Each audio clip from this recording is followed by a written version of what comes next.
everyone. Welcome back to the Endzone Report presented by Quantum Podcast. I will be your host, Chris, as always, and this is a show where we tackle the NFL. It's been a while since I've been behind the mic on this show. You can catch me a couple times a week on the Cinematic Reviews movie podcast, but we're returning back to the NFL to kind of give an update. There's been a bunch of news, so I'll talk about that today and my reactions, and we'll dive into some of the draft picks from this year's draft, and then we'll dive into the schedule release, which we had a few weeks ago. So a bunch of stuff to cover on the show today.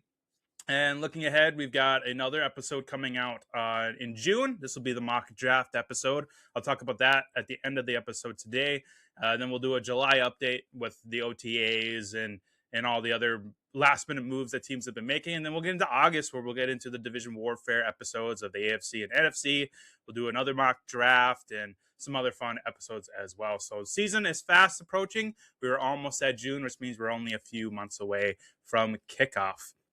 A couple of reminders at the top of the episode before we get started. You can watch the show every week at youtube.com/The Endzone Report. You can also check out the audio version on your favorite podcast listening service. We are around the world now with this podcast, along with the movie podcast. So you can find us anywhere. Just search for the Endzone Report.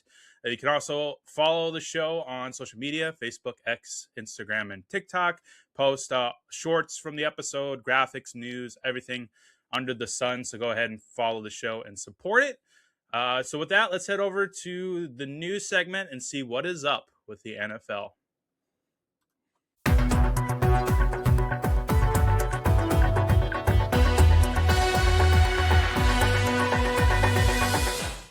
So there's been a bunch of news to hit our wavelength since the last time we recorded back in April. So we'll go through all those. I'll give my reactions to a couple of the big news items on the list, but kick things off. So right before the draft, Jonathan Gernard of the Minnesota Vikings was traded to the Philadelphia Eagles on a 4-year, $100 million contract. The Vikings received a 2026 third rounder and a 2027 third rounder as well. In return, the Eagles got Gernard and the Vikings 2026 seventh rounder. So Gernard will be with the Eagles in the 2026 season and going forward for at least the next 4 years. MVS was sent to Dallas to join that wide receiver core with CeeDee Lamb, George Pickens. We'll see if he gets much involvement in that offense. You still have Jake Ferguson there, of course. And we'll see if this will improve Dak Prescott's ability to get the ball downfield and get some yardage. But MVS is now a Dallas Cowboy. David Njoku, previously of the Cleveland Browns, has signed with the Chargers. This will be interesting because they do have Gatson, the young up-and-coming tight end there, who made quite a name for himself last year. So now they've added a veteran presence in the tight end room with David Njoku. He has finally left Cleveland and on to a Super Bowl contending team. So we'll see how much involvement Njoku gets with the Gatson there. This is interesting for the fantasy drafts coming up. Do you take Njoku? Do you still stick with Gatson? What's the timeshare there at tight end? How much targets are they going to get? Are they getting more blocking there to protect Justin Herbert? So this is a big question mark at the tight end spot for the Chargers when it comes to fantasy. I think with me, I would lean towards Njoku more because he has that veteran presence. But Gatson is also a nice, sneaky grab in drafts because he may outpace Njoku because he is the younger up-and-coming tight end. Njoku's probably could be more of just a veteran presence there to mentor Gadsden and get the ball rolling and to block for Herbert. So David Njoku is with the Chargers now. Jauan Jennings, formerly of the San Francisco 49ers, has signed a 1-year, $13 million deal with the Minnesota Vikings. He is joining Addison and Jefferson there. We have a quarterback battle going on in camp between Kyler Murray and J.J. McCarthy. But adding Jauan Jennings is really big for this offense. They needed a solid number 3. Jennings was reporting that he wanted, at least 20 plus million a year in his next deal, but he ended up settling for $13 million with the Vikings, probably because with joining them, it is a good chance that they could be playoff contenders and make a nice run, depending on how that team does throughout the season. My guess is it will be Kyler winning out at camp. You've probably seen the video going around with the split answers between McCarthy and Kyler to the same question. How is the relationship between you two guys? Kyler, being more professional, stated that he has only been in the league for 7 or 8 years, but he's seen as a veteran, so he's here to mentor McCarthy, answer his questions, help him improve. Whereas McCarthy is just like, we're two guys in a classroom on the opposite side, and it's the coach's job to teach us. So clearly Kyler was lying to his teeth, but he had a more professional way of putting it. McCarthy definitely needs a PR guy if he doesn't have it, because that was a very childish answer for him on his part to that question. So, but Juwan Jennings was reporting that he feels like this trio of wide receivers is a comp to Thompson, Curry, and Durant when they were with the Warriors. So using that as a comp is a really good feeling to have for Minnesota Vikings fans, as they have a good trio of wide receivers here for whichever quarterback ends up being it for week one. More than likely it will be Kyler, so he'll have Juwan Jennings, Jefferson, Addison. Hawkinson is still there. He still has Aaron Jones and Mason at running back. So this is Juwan Jennings, I think, was the piece to really solidify that this Vikings team is ready to win, and they want to make a push to the Super Bowl this year. So Juwan Jennings is now a Minnesota Vikings for at least the next year. Boswell, kicker for the Steelers, signed a 4-year, $28 million extension with the Pittsburgh Steelers, so they have locked down their kicker for the next 4 years. Speaking of Steelers, they also re-signed Aaron Rodgers to a 1-year, $25 million deal. He did announce in an interview, too, after this signing that the 2026 season will be his final season in the NFL. So we have one more year with Rodgers, and then we will be closing the book on him. He will most likely sign a one-day deal with the Green Bay Packers and retire as a Packer. But he did have a couple of years with the Jets and now with the Steelers. So Aaron Rodgers will be the starter more than likely for at least the first part of the season in Pittsburgh, and then he is closing the book on his NFL career. I could see him being a broadcaster, but I could also see him maybe buying a piece of a team and going the Tom Brady route where he'll be a minority owner. But I could also see him being a broadcaster as well. So we'll see what he does post NFL. But we have Aaron Rodgers in our life for at least one more year on the field. The 2028 NFL Draft will be in Minneapolis, Minnesota. So it was reported a few months ago that Minnesota placed the bid to host the 2028 NFL Draft, and they have won that bid. I will be at that draft. It is only about 3.5 miles away from me, so I will be attending the 2028 NFL Draft. We may even have a special episode for the podcast live in the draft. We will see how that goes. But the 2028 NFL Draft will be in Minnesota.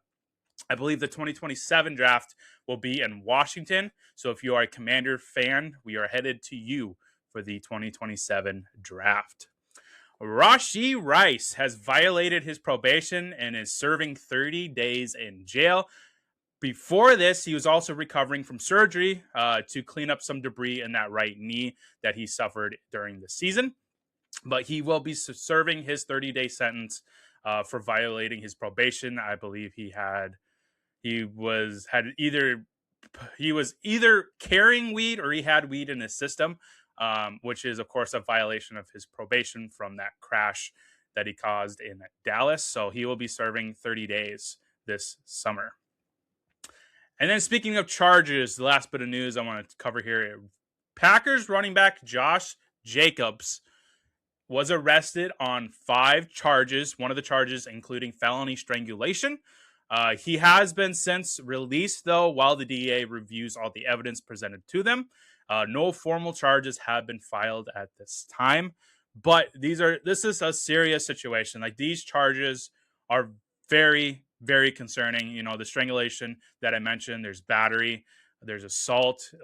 It's just a wide range of charges as him facing the unknowns with the season.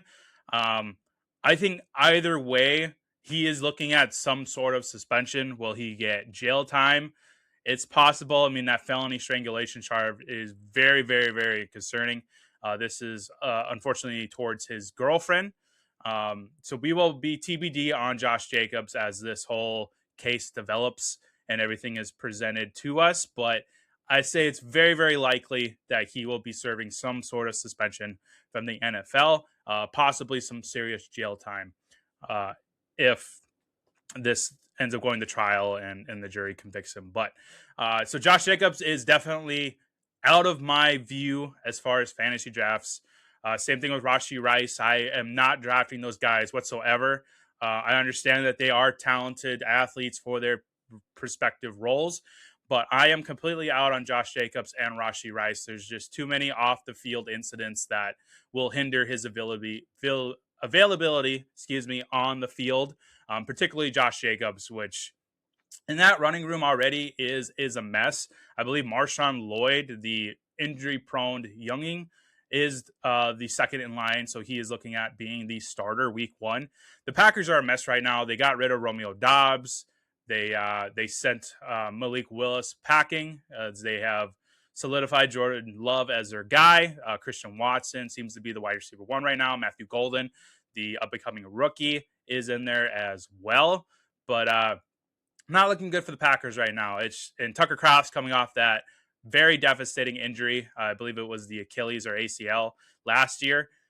So it's looking pretty messy for the Packers. I'm 100% out on the Packers right now. I may be taking Matthew Golden late in drafts, or maybe if the wide receiver aren't that great at the time, maybe I'll pull the trigger on a Christian Watson because he does have upside. He's just so injury prone lately, but he is a two touchdown a game type of guy. So there's a couple of Packers players that I'm willing to take a shot on if it's at the right round in fantasy drafts. But the Packers are looking like a team that I want no part of this year. So that kind of wraps up all the news. I will be posting on the social media pages with any other breaking news that comes out.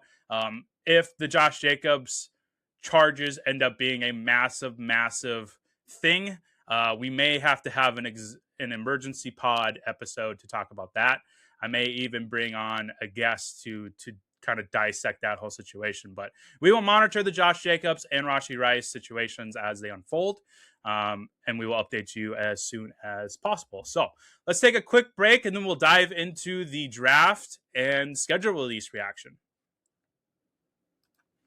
So the 2026 draft wasn't really too exciting. There wasn't really any pick other than one that really just blew me away. But not in a positive way. It's more of a negative. But this draft was okay. It wasn't mind blowing. It wasn't really exciting as far as myself.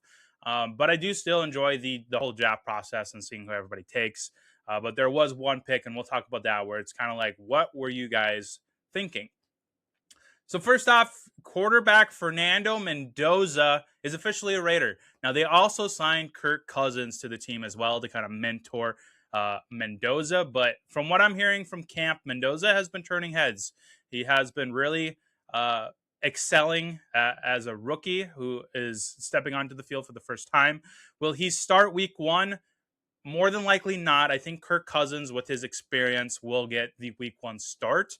But I do see Mendoza starting at some point this year, probably early on. I would say either week 4 or week 5, we may see Mendoza out there, whether it's because Cousins got injured or he just is not performing the way that they want him to. So I would say Mendoza will be starting early on in the season, but Kirk Cousins will be the week 1 starter. The Cardinals take Jeremiah Love at 3rd. See, I thought Jeremiah Love was going to go to the Titans, but the Cardinals ended up using their 3rd pick overall to take the running back after signing Tyler Algier, re-signing James Conner, and keeping Trey Benson there on the roster. So it's quite a crowded room here. I think Tyler Algier for the first part will get the large percentage of snaps for the first few weeks, maybe just week 1. But then I think Jeremiah Love will ramp up very, very fast to be the lead back in this running back room. They also took Carson Beck in the 3rd round. So if you aren't aware, Jacoby Brissett, who was signed by Arizona last year, started a bunch of games because of Kyler's injury. He is on strike now because he wants a long-term contract for being their starter. And after only 1 game, which baffles me that he thinks that he has that leverage to demand a long-term contract. Now, there's a chance Carson Beck starts week 1 if they cannot get this Brissett deal done. I think that they will end up getting a deal done between Jacoby and Arizona, so he will be the week 1 starter. But there's still that likelihood that Carson Beck could start week one for the Cardinals. It's bad vibes from the Cardinals. I'm projecting them to get the number 1 pick and going for Arch Manning next year. The Giants were pretty busy. They had the 5th and 10th overall pick. They decided to go linebacker and offensive line with their picks. They ended up taking Arvell Reese, who was the top rated back there in the draft. Very, very solid work by the Giants in this draft overall. I was pretty impressed with the picks that they did. I think having Reese there is going to help them out a lot. And the fact that they were able to snag both the 5th and 10th overall picks really shows that that Harbaugh is determined to redirect the ship in New York and try to give the Giants a fighting chance with Jackson Dart at the helm. Question marks around Cam Scadaboo coming back. It's looking like Neighbors is probably going to miss a good chunk of the season. So it might be a rough few weeks with the Giants. But the fact that the way they handled the draft, I think, is a really promising effort for fans of New York. And it's looking up for the Giants. Harbaugh knows what he's doing. He's an experienced coach. He's been through a lot of drafts with Baltimore. So I feel confident in Harbaugh to kind of redirect the ship with the Giants. Now on to the pick that really startled me and probably the rest of the league. The Rams take quarterback Ty Simpson at 13 overall instead of going with a wide receiver, which is baffling. They could have taken like Lemon or somebody like that, but they decided to go quarterback, which tells me that Stafford days are probably numbered. He's probably looking at maybe 1 or 2 years max with the team.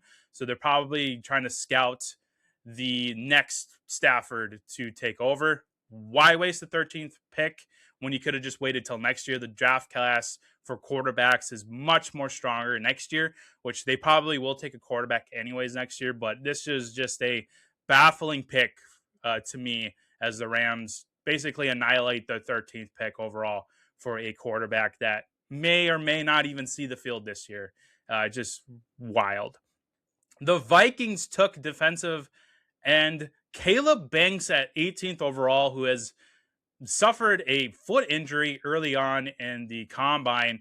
Now, this baffled a lot of people because of the injury. You know, why would you waste your first round pick who was injured in the combine? Well, it turns out that he wore the wrong size shoe, and that's what caused the injury. If he wouldn't have suffered the injury, they're predicting that he would go top 5 overall. So maybe the Vikings have belief that the foot won't be a problem, and they were able to steal him at number 18. So we'll see. Only time will tell. But the Vikings do take Caleb Banks at number 18. The Seahawks took a running back with the final pick in the first round, Jadarian Price, teammate of Jeremiah Love at Notre Dame. With sending Kenneth Walker to the Chiefs and the Charbonnet injury, they needed something at running back, so they were fine with taking Jadarian Price at number 32 in the first round. We'll see how much time he gets on the field. There's some question marks around that running back room because of the Charbonnet injury and Kenneth Walker going to the Chiefs. But I like it. I think it's smart. He probably wouldn't have been there the next time that the Seahawks were up to bat. So I'm totally fine with them spending the 32nd pick on Price. And then just kind of an overall note here. I think the Jets and Browns were the top winners of the draft. The moves that they made, especially with the Jets, going for Sadiq at tight end, I think was really promising. You got Geno Smith there. The quarterback room in Cleveland is kind of an unknown. It's sounding like Deshaun Watson might get the start, which is wild. But Cleveland is just kind of in this dead zone of they don't know what to do with themselves. They're kind of just scooping up young talent that could be league winners in the next 5 years, which is smart. But they do need to figure out their quarterback situation. They will be one of the teams next year, I think, along with the Jets, that will be going for a quarterback in the first round next year. But I was pretty impressed with the Jets and the Browns on the way they kind of grabbed different positions that they needed. They grabbed the best available, and they are building a team for the future. So I think that they were the overall winners of the 2026 draft. Looking at the schedule release to kind of wrap things up here, I've got about 5 matchups here that really were standouts to me. We got the Broncos and Bills on Christmas Day on Netflix. That's Bo Nix going up against Josh Allen. That is my team. That is my mom's team. So it's going to be a crazy Christmas Day in our household. We actually get a Thanksgiving Eve game this year. The Packers and the Rams will battle each other on Netflix on Wednesday night before Thanksgiving. The NFL is trying to own every day of the week, not just a day of the week. We are now getting Thanksgiving Eve games going forward. So a lot of football. So we'll get Eve, we'll get day, we'll get Black Friday, and then all the Sunday games and Monday night game as well. Week 7 and 17, we're looking at a Lamar Burrow battle. This is always fun to see this division rivalry between the Ravens and the Bengals. If both guys are healthy in week 7 and 17, this could be the games of the week. Could be a high scoring affair, but I'm super excited about those. Those two matchups are always fun. Then we have a Super Bowl rematch on the season opener on September 9th. We have the Patriots and Seahawks. I believe that's a Wednesday. Let me double check. So we are really dipping into the Wednesdays here. Yep, that is a Wednesday night. So, God, the NFL really wants to own Wednesdays now, too. But we do get a Super Bowl rematch for the first game of the 2026 season. And then week 12, we got Mahomes versus Allen, which is like one of the best matchups to date. It's going to be a fun affair in week 12. So those are a couple of spotlight matchups I want to touch on from the schedule release. There's like 9 international games this year. So it's pretty wild of a schedule. So that's going to pretty much do it for today's episode. It's kind of a short episode. Just wanted to kind of update everybody with some news and just give my general reactions to the draft and the schedule release. So next time, June 13th, we will have our way too early mock draft. If you want to be a part of the draft, go ahead and reach out to the show via the phone number or email, or you can also find me on Instagram, Facebook, X. So reach out to the show, comment below if you want to be a part of that mock draft on June 13th. It'll be 12 teams, 8 rounds, 2-minute picks. So it'll be a shorter one. We're only going to do offensive players. So we'll do quarterback, running back, a couple wide receivers, tight end. We will not be doing kickers or defensive players or benches. So we will just be focusing on offense. So a shorter one.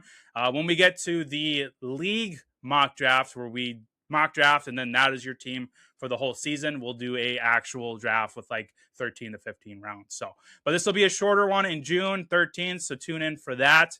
With that, enjoy the rest of your weekend. I will post any news that we have on Josh Jacobs or Rashee Rice going forward. We may have to have an emergency episode if something gets addressed with Josh Jacobs or Rashee Rice going forward. So, but the next episode will be on June 12th with that way too early mock draft. Later, everyone.